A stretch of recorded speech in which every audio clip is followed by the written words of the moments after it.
Good day viewers, welcome to another edition of the Daily Strange Stories.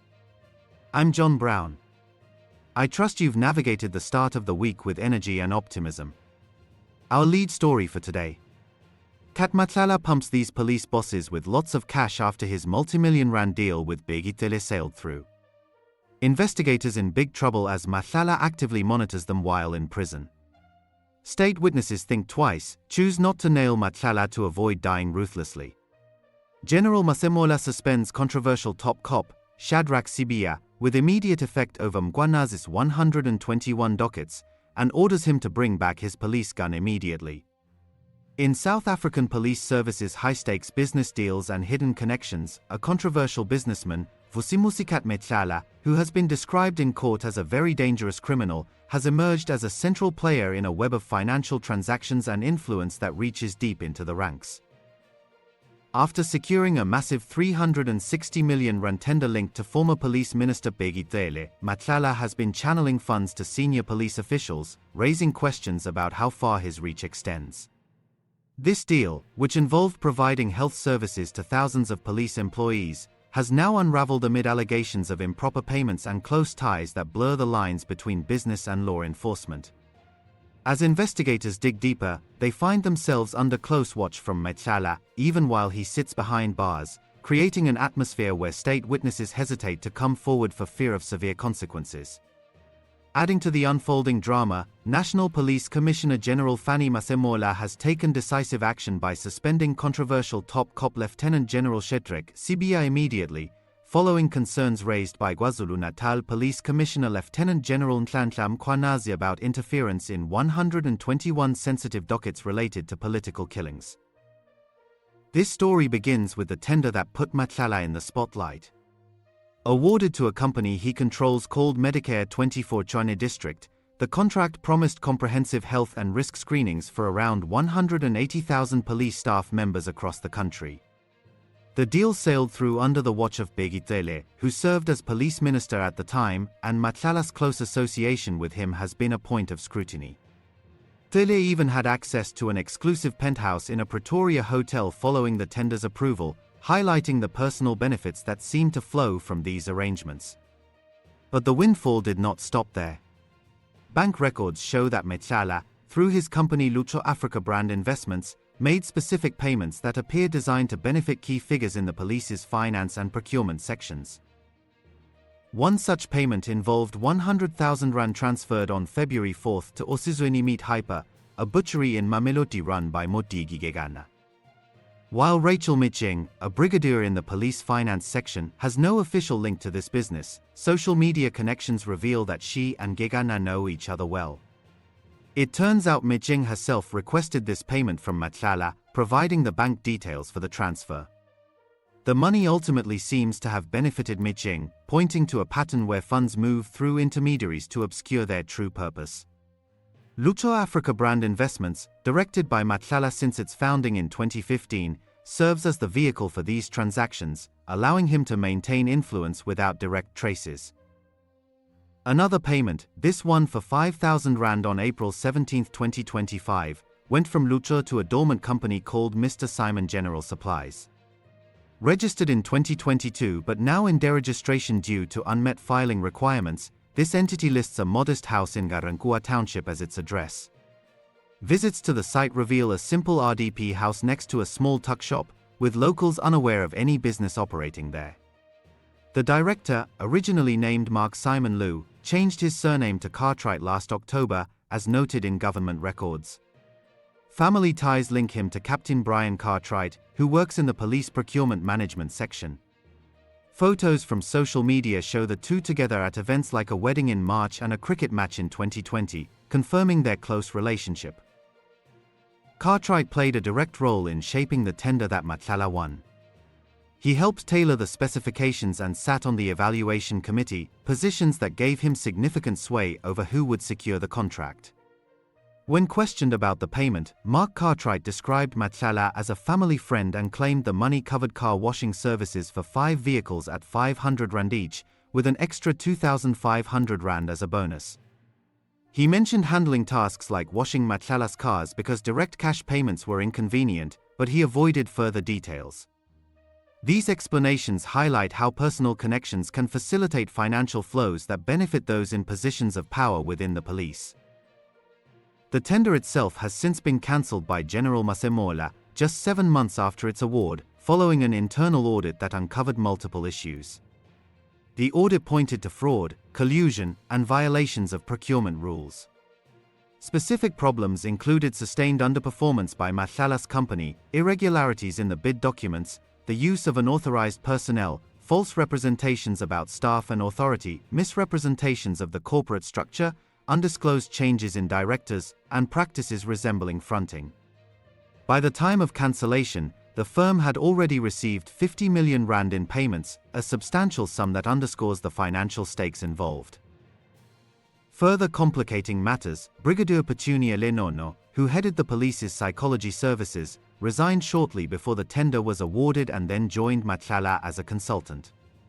She had been part of the bid specification and evaluation committees, creating a clear conflict. Did you have relations with Mr. Matlala, Vusimusi Cat Matlala, who essentially was the owner of this company that won the tender? Many people were aware that I left SAPS. As a consultant, you cannot do business without networking. So since I left at the end of June, I have been recommended by many people for different jobs, because they know that I am good at what I do, and I take my work seriously. So ever since I left, many people have been recommending me to do various jobs. And to say that, did I know Mr. Matlala before then? No. No, I didn't. So how did your relationship form after you left the police, you say? I left the police on the 30th of June, 2024. It was only towards the end of January, 2025, that I met the executive of Medicare through a recommendation. Yes, and I am an independent service provider. I do have experience. I do have the knowledge. And here is a service provider that needs assistance. So, what is wrong with that? I guess what makes people uncomfortable is that the people that sit on these evaluation committees, as you said yourself, they've got to make declarations. So, contract clauses prohibited such moves, providing grounds for immediate termination, yet the deal proceeded initially. Lenono's involvement likely falls under the category of unauthorized personnel mentioned in the cancellation grounds, adding layers to the allegations of insider help. Now, this entire affair is under criminal investigation by the Investigating Directorate Against Corruption, which is examining the tenders award and the roles of figures like Cartwright and Mkhwanazi. Efforts to reach them for comments have gone unanswered, with messages and calls ignored, leaving many questions hanging in the air. The probe extends beyond finances, touching on Matlala's broader activities, including his links to other scandals like the 2.3 billion rand corruption case at Tembisa Hospital, where he was a key figure. Matlala's influence does not end with these payments. Even from prison, he has been actively monitoring the investigators handling his case, creating a chilling environment for those involved. Prosecutors have presented evidence showing that Matlala used a concealed cell phone while in custody, attempting to dispose of it by flushing it down a toilet. The device was recovered and analyzed, revealing activity on July 6, the very day Lieutenant General Mkhwanazi held a major press briefing. During that event, Mkhwanazi discussed political interference and corruption within the police, naming Matlala as a politically connected businessman. On page 2 and 3 of HM7, 2 screenshots that were made from this phone shows activity on the 6th of July. What is significant about this date is that this was the day when General Mkhwanazi made his explosive press briefing about corruption within the senior ranks of the SAPS. What is important to note is that Brown Mkhwanazi attempted to make contact on several occasions with the applicant on the 6th of July. The question that arises in and that begs for an answer is how did Brian Mkhwanazi knew that he could contact the applicant on his number while he was incarcerated awaiting trial? Data from the phone included contacts like a Hawks officer saved as operator and another link to Northwest businessman Brian Mkhwanazi, who has ties to suspended police minister Senzo Mkhwanazi. This real-time monitoring suggests Matlala has informants within the police, allowing him to track developments as they happen. Prosecutors argue that if he can watch live briefings and follow investigators from behind bars, nothing prevents him from interfering with witnesses or applying pressure to silence them. The lead prosecutor has described Matlala as someone with little regard for human life, emphasizing the dangers he poses. The applicant is, by his own admission, a dangerous criminal with no regard for human life. To protect those involved, investigators receive round-the-clock police guards, their names are withheld from court documents, and they submit statements via affidavits rather than in person. Despite these measures, reports indicate Matlala continues to keep tabs on them, heightening the risks. This atmosphere has led state witnesses to back away, choosing not to testify against Matlala out of concern for their safety.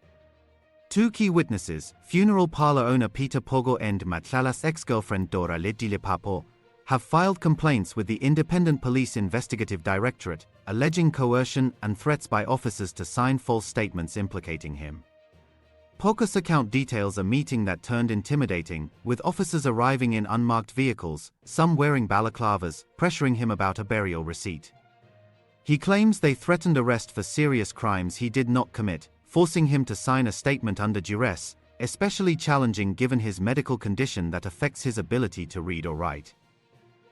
Papo, who shares a child with Matlala and knows details of his personal and business affairs, says she was tricked into going to Silverton Police Station under the pretense of discussing child maintenance. Once there, officers allegedly became aggressive, used harsh language, threatened arrest, and even placed handcuffs on the table. They confiscated her phone, typed a statement with inaccuracies, and pressured her to sign it. They then interrogated her domestic worker and forced an affidavit from her. Legal representatives have demanded action, citing violations of constitutional rights.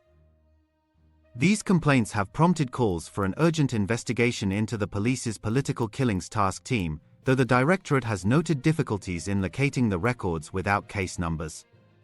Matlala's history adds to the concerns. Court testimony reveals he has faced arrest at least 11 times, with charges ranging from motor vehicle theft in 2000 and 2011, housebreaking in 2001, 2012, 2013, and 2018, possession of suspected stolen goods in 2015, unlawful firearm possession in 2016, to attempted murder in 2018. Most charges were withdrawn, but this record paints a picture of someone deeply entangled in legal troubles.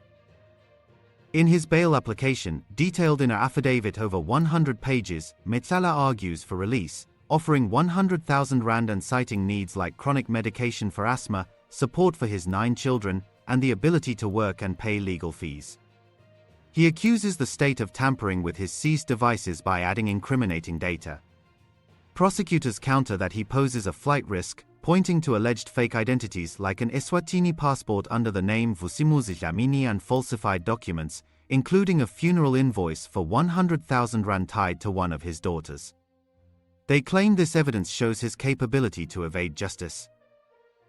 The state also connects Matlala to broader incidents, such as the attempted hit on former actress Teboko Tsobechane in Johannesburg in October 2023, where she survived a shooting and suspects Matlala's involvement.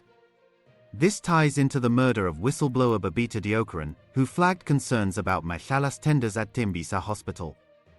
Poco's role was meant to dispute Matlala's claim that a 120,000 rand payment to a hitman's daughter was a loan for a funeral, but the alleged coercion has undermined that. Amid these developments, General Masemola has escalated actions against Lieutenant General Shadrack Sibiya, upgrading a stay-at-home order to an immediate suspension over allegations of undermining investigations into political killings in KwaZulu-Natal. This follows explosive claims by Mkhwanazi, who highlighted interference in 121 dockets handled by the political killings task team. Sibiya, who is Masemola's deputy, had been on leave after challenging the initial order in court but lost, and he plans to appeal. I'm satisfied. Mr. Sibiya, just for argument's sake, if you do win this court case, your relationship with the NatCom? Will it be restored? Has it been dented? How would you describe it now going forward? The last time I met with my boss, we were in good terms. I still respect him as the National Commissioner of the South African Police Service. I'm a disciplined member of the police, and I'll subject myself to his authority. Thank you very much. But his authority saying stay home, and you're challenging that before the High Court?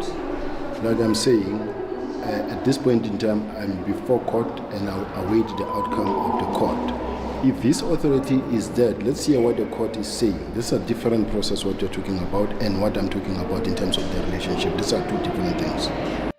The suspension letter, served on Friday, lists for misconduct charges, accusing Sibiya of instructing the withdrawal of dockets from the KwaZulu-Natal task team to the National Detective and Forensic Services Division without authorization. This allegedly hindered or delayed investigations, contravening police discipline regulations and potentially defeating the ends of justice. The notice states that Sibiya's actions detrimentally affected the police service's image and involved dishonesty by going against Masemola's instructions on winding down the task team. As part of the suspension, Sibiya must surrender his appointment certificate, access card, firearm, laptop, cell phone, and other state equipment. His powers are on hold, but he remains under police discipline and must attend hearings. This marks one of the most significant disciplinary moves against a senior official recently, underscoring tensions over sensitive probes. The Political Killings Task Team, established in 2018 by President Cyril Ramaphosa to address escalating politically related incidents in KwaZulu-Natal, aims to bring perpetrators to justice.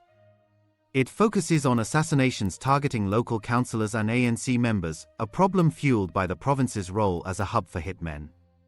However, questions linger about its effectiveness and impartiality. Reports show political killings persisted, with 15 in 2021, 21 in 2022, and 19 in 2023 making up over half the national total. Mkhwanazi's July 6 briefing spotlighted a December 31, 2024, instruction from then Police Minister Senzo Mchunu to shut down the task team, claiming it was no longer needed. Mkhwanazi suggested this obstructed probes into networks protected by corrupt politicians and police, possibly linked to whistleblower murders. The boundary between ministerial policy directions and operational interference is blurry, as the Constitution allows ministers to issue directions to the National Commissioner. Historical context reveals that political influence has long permeated the police, especially in KwaZulu-Natal, where lethal actions secure access to state resources. The 2018 Moran Commission noted manipulation of security institutions by politicians. Police ministers from the province over the past 17 years have not curbed this, and the task team itself may have been affected since its start under Nhlanhla in 2016, during Jacob Zuma's era of justice system interference. A relaunched version in 2018 under Bheki Cele incorporated other agencies, but its impact is debated. While arrests and convictions were reported, focus may have been on easier cases, leaving masterminds untouched. Allegations of selective case handling based on political motives persist, supported by submissions like one from academic Mary de Haas in October 2024, urging disbandment due to manipulation and malicious prosecutions. Mkhwanazi, known for resisting interference, like in 2012 when he opposed reinstating a suspected criminal as crime intelligence head, has clashed with figures like Mkhunu. Rumors suggest Mkhunu distrusted Masemola, appointed by Cele, and planned to replace him with Sibiya to control key positions, including firing Mkhwanazi. This factionalism highlights how personal ambitions can disrupt policing. Upcoming inquiries by the Nhlanhla Commission and a parliamentary committee will examine these allegations, assessing if Mkhunu's shutdown order had improper motives and if the task team operated fairly. They may also improve investigations into assassinations, addressing corruption and organized crime. Sibiya denies involvement in disbanding the team and argues Masemola's process was flawed, biased, and based on untested claims. He claims inconsistent treatment compared to other major generals who were not ordered to stay home during probes. I don't want to cry foul here. If the National Commissioner feels that I'm the only one who deserves to stay at home, let's hear what the legal process will advise. But be that as it may, all I can say is that personally, I'm not worried. I'm only worried that the police have been put in this terrible situation, into disrepute, and the damage, all the hard work and been thrown in the dustbin. And I'm looking forward to clearing my name, and I'm asking South Africans to look at it as it comes. We will testify. Yeah. South Africans will make their own judgment. But I do have paperwork. The court rejected his challenge, noting it did not raise constitutional issues but questioned Masemola's authority in disciplinary matters. Sibiya accused Masemola of running a parallel investigation to the Nhlanhla inquiry, making overbroad claims. These events tie back to Matlala, whose phone contacts suggest deep police connections, including the Hawks officer labeled operator. Prosecutors note some numbers are under investigation, and the phone was seized in flight mode, yet Nhlanhla's monitoring continued. This connectivity makes crossing him risky, explaining why witnesses like Pogo and Papo have recoiled. Pogo's pivotal role involved clarifying a 120,000 rand payment Nhlanhla claimed was a funeral loan, but the state sees it as linked to the Tobejane attack. His affidavit from June 3 describes a call about a funeral document, followed by a meeting where officers, including one named Gorombi and another called Sitole, pressured him. They arrived in 2 Mercedes-Benz Vianos, interrogated him, and threatened charges of murder, attempted murder, and kidnapping. Terrified, Pogo cooperated, signing what he calls a false statement. Matlala's bail hearing in Alexandra Magistrates Court heard from Sergeant Nhlanhla Mbele about his arrest history, reinforcing perceptions of him as elusive. Prosecutors emphasize his danger, noting even they withhold names for safety. The fake ID and planted evidence claims are disputed, with the state alleging Matlala's use of multiple falsified documents to cover tracks. In prison, his cell phone use and destruction attempt reveal ongoing activity, including watching Mkhwanazi's briefing. Contacts like Mkhwanazi linked to Mthunu, suggesting political layers. If Matlala can orchestrate from custody, witnesses naturally fear repercussions, choosing silence over risk. This saga connects to broader police reforms, with Masemola's suspension of Sibiya signaling a push against interference. The task team's fate, Mthunu's order, and allegations of complicity will be scrutinized, potentially exposing how corruption enables unchecked power.